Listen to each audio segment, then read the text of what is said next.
The Witches by Roald Dahl. Pictures by Quentin Blake. Chapter 11. The Ancient Ones. The Grand High Witch stood at the very center of the platform, and those dangerous eyes of hers traveled slowly around the audience of witches who were sitting so meekly before her.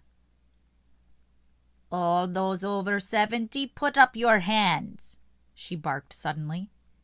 7 or 8 hands went up in the air. "It comes to me," said the Grand High Witch, "that you ancient ones will not be able to climb high trees in search of Gruntle's eggs." "We won't, your grandness. We are afraid we won't," chanted the ancient ones.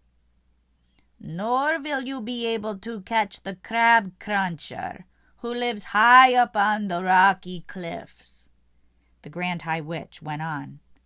"I can't exactly see you sprinting after the speedy cat springer either, or diving into deep waters to spear the blabbersnitch, or striding the bleak moors with a gun under your arm to shoot the grobble-squirt.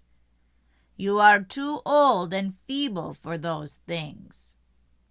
"We are," chanted the ancient ones. "We are! We are!"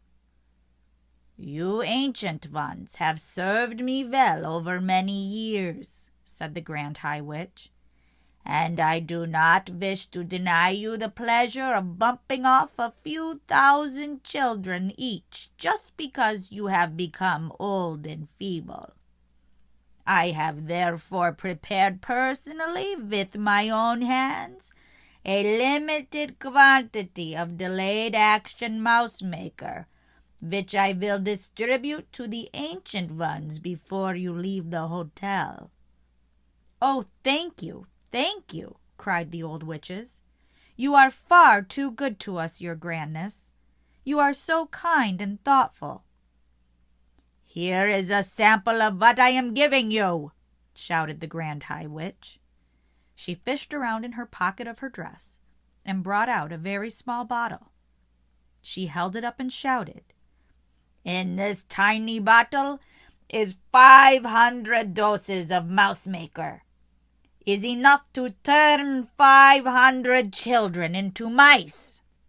I could see that the bottle was made of dark blue glass and that it was very small, about the same size as the ones you can buy at a drugstore with nose drops in them. "Each of you ancient ones will get 2 of these bottles," she shouted. Thank you, O most generous and thoughtful one," chorused the ancient witches. "Not one drop will be wasted. Each of us will promise to squish and squallop and squiggle 1,000 children." "Our meeting is over," announced the Grand High Witch. "Here is the timetable for the remainder of your stay in this hotel. Right now we must all go out onto Sunshine Terrace and have tea with that ridiculous manager. Next, at 6 o'clock tonight, those witches who are too old to climb trees after Gruntle's eggs will report to my room to receive 2 bottles each of mousemaker. My room number is 454. Do not forget it. Then, at 8 o'clock, all of you will assemble in the dining room for supper. We are the lovely ladies of the RSPCC, and they are setting up 2 long tables specially for us. But do not forget to put the cotton plugs up your noses.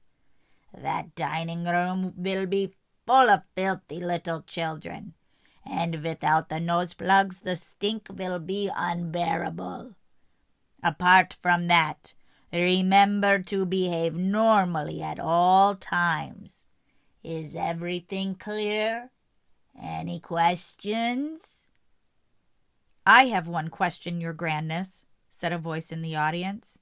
"What happens if one of the chocolates we are giving away in our shops get eaten by a grown-up?"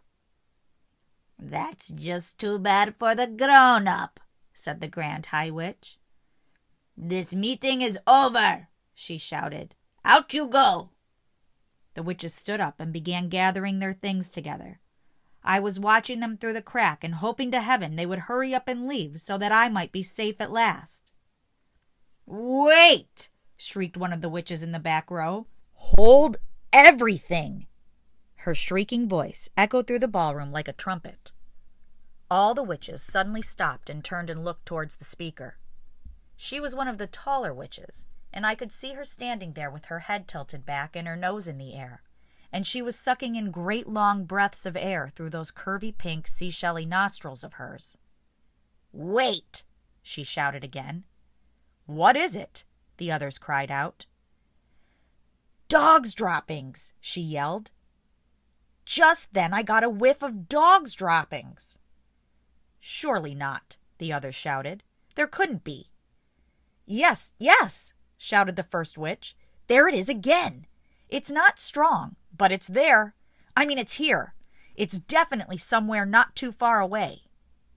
"What's going on down there?" shouted the Grand High Witch, glaring down from the platform.